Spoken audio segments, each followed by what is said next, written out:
अस्सलाम वालेकुम स्टूडेंट्स। आज हमारा इनकम टैक्स न्यूमेरिकल के ऊपर लास्ट लेक्चर है।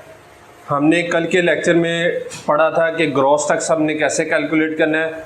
उसके बाद जो है वो ग्रॉस टैक्स के ऊपर जो है वो सबसे पहले हमने देखा था कि हमने अगर शेयर फ्रॉम एओपी होगा तो उसको हमने कैसे ट्रीट करना है। शेयर फ्रॉम एओपी की सूरत में कौन सा फार्मूला लगेगा वो सीखा था। उसके बाद हमने सेपरेट जो है वो सेपरेट रेट टैक्स सीखा था। सेपरेट रेट टैक्स के अंदर हमने कहा था कि प्रॉपर्टी इनकम पे टैक्स लगेगा। उसके बाद जो है वो हमारे जो शेयर्स हैं कैपिटल गेन की जो आइटम्स थी जिन पे कैपिटल जो है वो सेपरेट रेट टैक्स लगना है, वो सारी चीज़ें हमने जो है वो 1 बाय 1 स्टडी की थी। आज उससे अगला हमने फर्स्ट स्टेप के अंदर हमने gross tax calculation, second step में हमने जो है वो शेयर फ्रॉम एओपी का फार्मूला और थर्ड स्टेप में हमने जो है वो सेपरेट इनकम जो है वो टैक्स ऐड करना सीखा था। आज हम उसे आगे डिस्कस करेंगे। स्टार्ट हम ये करेंगे कि gross tax after separate block income tax, वो यहाँ से हमने स्टार्ट करना है कि जो है वो ये जब हमारे पास आ जाता है, जब हम ग्रॉस टैक्स कैलकुलेट करते हैं, शेयर फ्रॉम एओपी का फार्मूला लगाते हैं, फिर प्रॉपर्टी टैक्स अगर दिया हो तो वो ऐड कर लेते हैं, तो ये हमारा gross tax after separate block income जो है वो आ जाता है। अब ये जो सेपरेट ब्लॉक इनकम के बाद जो हमारा ग्रॉस टैक्स आएगा उसके आगे जो हमारी कैलकुलेशन कौन कौन सी होंगी, उसमें नंबर 1 है यहाँ पर सबसे पहले माइनस होगा यहाँ से टैक्स क्रेडिट फॉर टीचर या रिसर्चर ऑफ रिकग्नाइज्ड इंस्टीट्यूशन। ये जो रिकग्नाइज्ड इंस्टीट्यूशन है इसका मतलब ये होता है कि जो आपका रजिस्टर्ड इंस्टीट्यूशन है, लाइक जैसे पंजाब यूनिवर्सिटी है, जैसे जीसी यूनिवर्सिटी है, इस तरह का कोई रजिस्टर्ड इंस्टीट्यूशन होगा और उसका कोई टीचर या रिसर्चर होगा तो उसको जो है वो टैक्स कंसेशन मिलेगा। टैक्स कंसेशन जो है वो कितना मिलेगा, at the rate of 40% of gross tax. 40% of gross tax. ये जो आपका टैक्स आया है यहाँ पर जो टैक्स होगा इसको इधर आप लिखेंगे, इसका 40% कैलकुलेट करेंगे, जो आपका इसका आंसर आएगा वो आंसर आप जो है वो इधर ऑर्डर कॉलम में ले आएंगे। यहाँ पर इस वैल्यू में से ये वैल्यू माइनस कर देंगे तो बाकी ये आपके पास बच जाएगा। ठीक है, तो जब आपने टीचर का कंसेशन माइनस करना है तो उसका तरीकाकार क्या होगा कि जो आपका gross tax after separate block income जो आया है उसमें से जितना भी वो आया उसी का 40% लेंगे और उसी में से माइनस कर देंगे तो बाकी ये हमारा जो है वो ग्रॉस टैक्स आ जाएगा। ठीक है, इसके बाद नंबर नेक्स्ट स्टेप, अगर सवाल में दिया होगा फॉरेन टैक्स तो इसका जो है वो हम टैक्स क्रेडिट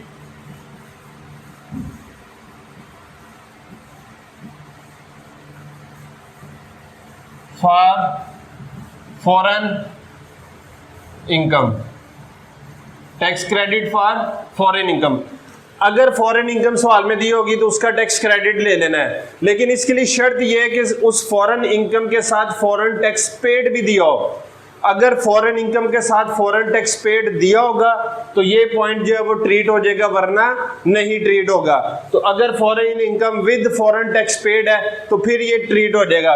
इसमें फार्मूला लगेगा। ठीक है जी, पहला सबसे पहले आप लेंगे फॉरेन इनकम टैक्स पेड। आपने जो भी फॉरेन बाहर के मुल्क में जो भी इनकम टैक्स पेड किया है उसकी वैल्यू आप यहां पर ले लेंगे। एक वैल्यू आपके पास ये आ जाएगी। नंबर सेकंड, आप यहां पर कैलकुलेट करेंगे, फार्मूला लगाएंगे। ठीक है जी, फार्मूला आपका क्या होगा, foreign income, foreign income divided bye Pakistan taxable income actual वाली, शेयर फ्रॉम एओपी से पहले वाली, multiply by Pakistan income tax including foreign income कि ये जो पाकिस्तानी इनकम टैक्स आया, ये जो पाकिस्तानी इनकम टैक्स आया आपके पास, ठीक है, इंक्लूडिंग फॉरेन इनकम, तो उसको आपने यहां पर ले लेना है। मसलन जो आपका एक्चुअल टैक्स पेएबल होगा, gross tax on actual taxable income, gross tax on actual taxable income, वो आपने ले लेना यहां पर, ठीक है जी। तो foreign income divided by Pakistani taxable income, actual वाली actual taxable income multiply by Pakistan income tax, इससे मुराद ये होगा कि जो आपका gross tax on actual taxable income है, gross tax on actual taxable income, gross tax on actual income, ये आपने यहां पर ले लेना है। तो इस फार्मूले में आप कीमतें पुट करेंगे, इसको यहां पर आपने इस तरीके से सॉल्व कर लेना है। एक आपका इसका आंसर निकल आएगा, वो आंसर आपने यहां पर लिखना है। अब आपके पास एक रकम ये आ गई है और एक रकम ये आ गई है, इन दोनों को आपने कंपेयर करना है। एक रकम ये आ गई और एक रकम ये आ गई है, तो आप यहां पर लिखेंगे whichever is less A और B, ये या ये will be deducted। इन दोनों में से कौन सी रकम छोटी होगी? अगर ये रकम छोटी है तो ये यहाँ पर आ जाएगी, अगर ये छोटी है तो ये यहाँ पर आ जाएगी। तो आपने जो सी रकम छोटी हो गई उसको यहाँ पर लिखना है, और ये जो आपका आंसर था उसमें से ये जो है वो आपने माइनस कर देना है, तो बाकी रकम ये बच जाएगी। ये में इसमें से आपने इसको माइनस कर देना है, तो आपके पास जो है वो बाकी ग्रॉस टैक्स की वैल्यू आ जाएगी। क्लियर होगी बात? ये नंबर 4 ये था, नंबर 5 ये है, और नंबर 6 लेस करेंगे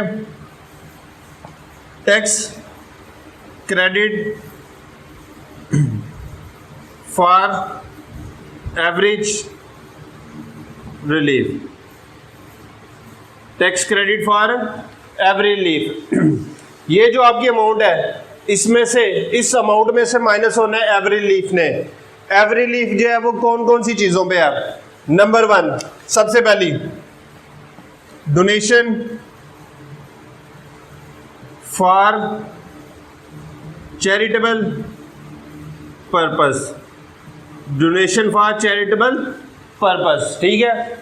अच्छा, जो डोनेशन क्लास 61 वाली है वो टोटल इनकम में से माइनस होगी, और जो चैरिटेबल पर्पस वाली है वो यहां से फार्मूले के अंदर आ जाएगी। ठीक होगी बात? ये आपने इसके लिए कंडीशंस देखनी है। ये जो यहाँ पर 4 चीजें हैं उन सब के लिए कंडीशन देखनी है।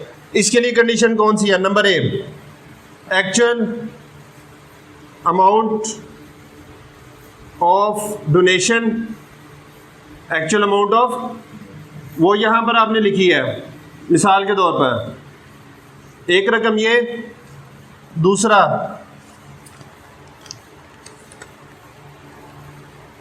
30% of actual taxable income, 30% of actual taxable income, ठीक है। इसको आप कह लें कि taxable income before AOP, taxable income before AOP. अच्छा, ये tax credit for every relief में हमने जहाँ पे भी जो है वो एक्चुअल टैक्सेबल इनकम की बात करनी है तो उससे मुराद ये होगा टैक्सेबल इनकम बिफोर एओपी, ठीक है। सब में जितने भी पॉइंट मैं आगे डिस्कस करने लगा उन सब में यही आपने याद रखना है कि टैक्सेबल इनकम बिफोर एओपी, इसका 30% ले लेंगे। तो अब आपके पास एक रकम ये आ गई है और एक रकम ये आ गई, 2 रकमें आ गई। एक आपने जो है वो एक्चुअल अमाउंट ले ली डोनेशन की, और दूसरा आपने जो है वो अमाउंट ले ली 30% ऑफ एक्चुअल टैक्सेबल इनकम।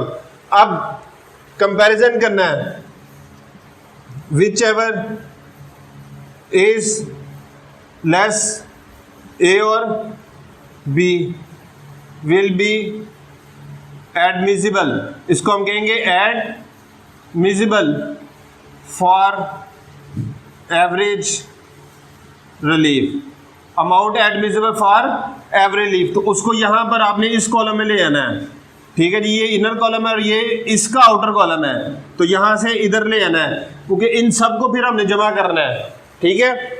पहली पॉइंट ये आ गया कि आपने जो है वो डोनेशन पर कैलकुलेट करना है। डोनेशन फॉर चैरिटेबल पर्पस होगा तो उसमें एक्चुअल अमाउंट ऑफ डोनेशन और 30% of actual taxable income. Number 1 ये। Number 2 investment in shares, investment in shares ये दिया, या इन्वेस्टमेंट इन लाइफ इंश्योरेंस ये दिया, या life insurance premium paid by employer, life insurance premium paid by employer. तो इन तीनों सूरतों में अगर उसने कहा कि investment in shares, investment in life insurance premium और life insurance premium paid by employer, ये 3 चीज़ें दी हो, तो इन तीनों सूरतों में जो है वो ट्रीटमेंट एक ही होना है। कौन सा? नंबर 1 हम लेंगे एक्चुअल अमाउंट, एक्चुअल अमाउंट ये ले लेंगे, जो भी एक्चुअल अमाउंट होगी वो ले लेनी है कि जी एक्चुअली लाइफ इंश्योरेंस प्रीमियम इतना पे किया है, ये इन्वेस्टमेंट इतनी की है, जो एक्चुअल अमाउंट होगी वो ले लेंगे। नंबर 2 हम लेंगे 20% of actual taxable income.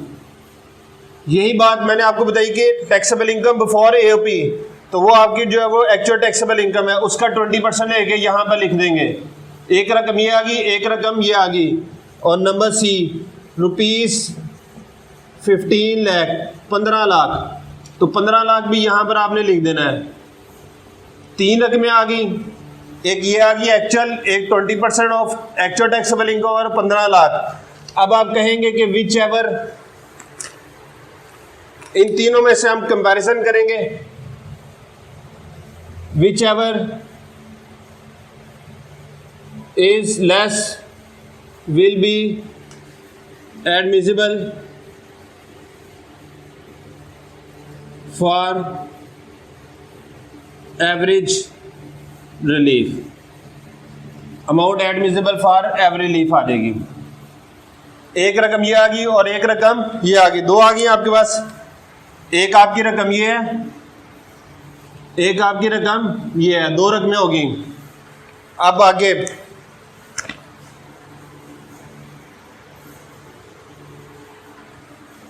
Number 3 investment in health insurance, investment in health insurance, या इसको आप कह लें accidental insurance premium, accidental insurance premium. Insurance premium का मतलब होता है इंश्योरेंस इंस्टॉलमेंट। तो आपने जो है वो नंबर 3 जो है वो किस पे लेना है, इन्वेस्टमेंट इन हेल्थ इंश्योरेंस या एक्सीडेंटल इंश्योरेंस प्रीमियम या accidental insurance premium paid by employer. ठीक है, 3 ये आ गई। अब इसमें भी सबसे पहले number A actual amount, actual amount, जो भी आपकी एक्चुअल अमाउंट है उसको यहां पर लिखें। Number 2 5% of actual taxable income, actual taxable income जितनी भी है, ठीक है जी, उसका यहाँ पर आप 5% कैलकुलेट करें, जो आंसर आएगा उसको यहाँ पर लिख दें। 2 रकमें होगी। और नंबर 3 ₹1,50,000, 1,50,000 वो आप यहाँ पर लिखें। तीसरी रकम ये आ गई। तो आपने actual amount 5% of actual taxable income और ₹1,50,000 तीनों को कंपेयर करना है। तो which ever is less will be admissible for average relief. अब इन तीनों में से जोन सी रकम छोटी होगी वो इधर एवरेज रिलीफ के लिए आ जाएगी इस कॉलम में। ठीक है जी। तो आपके पास तीसरी रकम ये वाली आ गई। और लास्ट जो है वो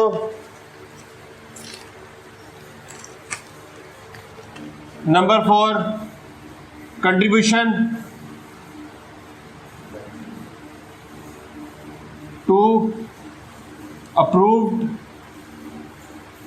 pension fund, approved pension fund, और इसको आप रिटायरमेंट स्कीम भी कहते हैं, रिटायरमेंट स्कीम। अगर आपने किसी भी रिटायरमेंट एन्युटी स्कीम में या अप्रूव्ड पेंशन फंड में कंट्रीब्यूशन की है तो उस पर भी आपको एवरी रिलीफ मिलेगा।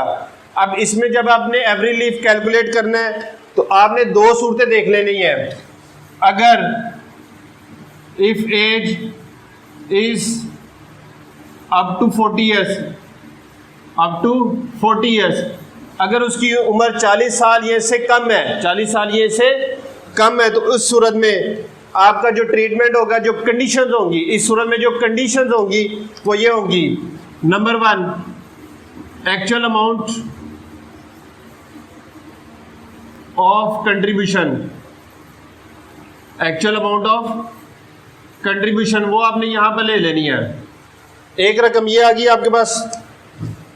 Number 2, 20% of actual taxable income, 20% of actual taxable income, एक रकम ये आ गई। ठीक है, अब आपने इन दोनों में से कंपैरिजन कर लेना है। Whichever is less will be admissible for average relief. इन दोनों में से जो छोटी रकम होगी वो इधर आ जाएगी। ठीक है, अगर उसकी एज इज अबव 40 ईयर्स, अगर उसकी एज जो है वो 40 साल से ज्यादा है, 40 साल से ज्यादा, तो फिर कंडीशंस क्या होंगी? एक्चुअल अमाउंट ऑफ कंट्रीब्यूशन, एक रकम ये, और दूसरी 30% of actual taxable income, 30% of actual taxable income. दो रकमें ये आ गई। इनमें से जो लेसर होगी, which ever is less will be admissible for average relief. तो चौथी रकम आपकी ये आ गई इनमें से।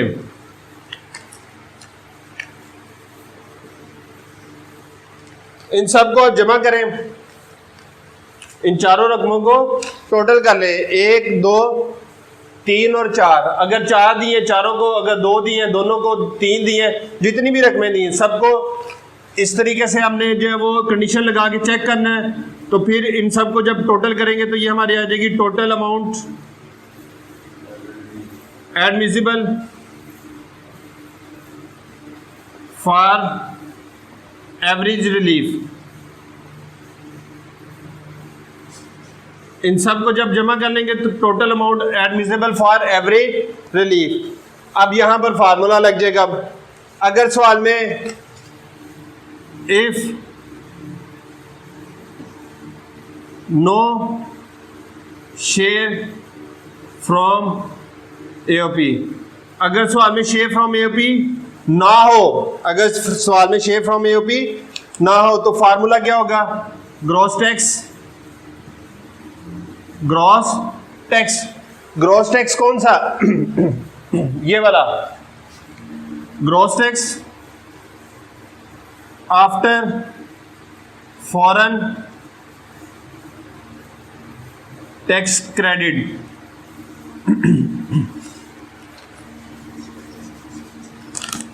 Gross tax after foreign tax credit divided by actual taxable income multiply bye amount admissible for average relief. ये जो सम आपने किया था, ये सम जो है वो यहां पर आ जाएगा, ठीक है, ये इसका फार्मूला है। और अगर सवाल में एओपी गिवन हो, इफ एओपी इज गिवन, तो फिर फार्मूला हमारा होगा gross tax on taxable income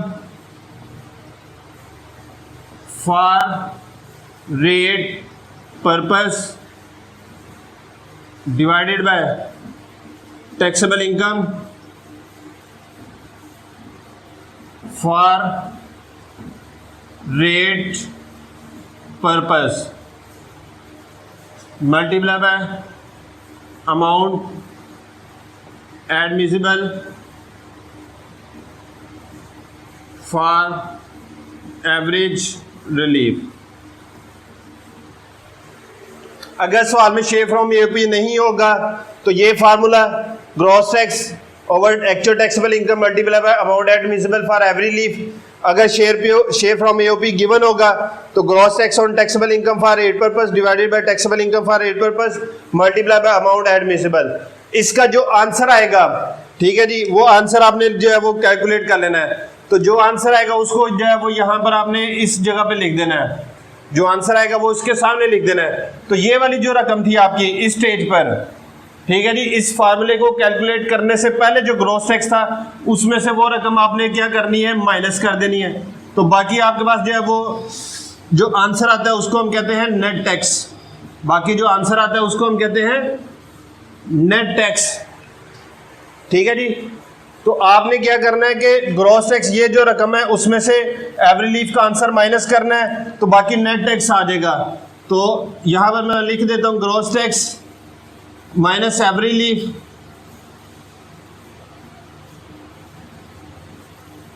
तो ये इज इक्वल टू होगा नेट टैक्स। तो ये नेट टैक्स हमारे पास आ गया। इसमें से फिर हम माइनस करते हैं tax deduct at source. Tax deduct at source, जितने भी एडवांस टैक्सेस सवाल में दिए होंगे, जितने भी एडवांस टैक्सेस सवाल में दिए होंगे वो सारे जो है वो टैक्स डिडक्ट एट सोर्स में आ जाएंगे। जितने भी एडवांस टैक्सेस होंगे तो ऑल एडवांस टैक्सेस वो आपने यहां पर लिखने हैं और उनको यहां से जो है वो आपने माइनस कर देना है। तो नेट टैक्स में से टैक्स डिडक्ट एट सोर्सेज जब माइनस करेंगे तो ये आपका टैक्स पेएबल विद रिटर्न आ जाएगा, टैक्स पेएबल विद रिटर्न, और इसको डबल लाइन कर देना है। टैक्स पेएबल विद रिटर्न आ जाएगा और इसको यहां पर डबल लाइन कर देना है। क्लियर होगी बात ये। और इसके नीचे आपने अलग से हेडिंग देनी है, इसके बिल्कुल नीचे आपने हेडिंग देनी है income covered under FTR final tax regime. जितने भी आपके इंटरेस्ट हैं, जितने भी आपके डिविडेंड्स हैं, जितने भी आपकी जो है वो विनिंग्स हैं लॉटरी वाली, वो सारी यहां पर आ जाएंगे। जितने भी इंटरेस्ट है, डिविडेंड है, विनिंग फ्रॉम लॉटरी है, ये सारे जो है वो इनकम कवर्ड अंडर FTR में आ जाएंगे अलहदा से। क्लियर होगी। तो इस तरीके से आपका ये न्यूमेरिकल जो है वो खत्म हो जाएगा। ओके हो गया, कोई कंफ्यूजन? ठीक है जी, ये हमारा टोटल इनकम टैक्स का न्यूमेरिकल था। इसके साथ चीज़ें थी 1 बाय 1 जो हमने सीखनी थी, सारी हमने की है। आप इनके क्वेश्चंस की प्रैक्टिस कीजिएगा।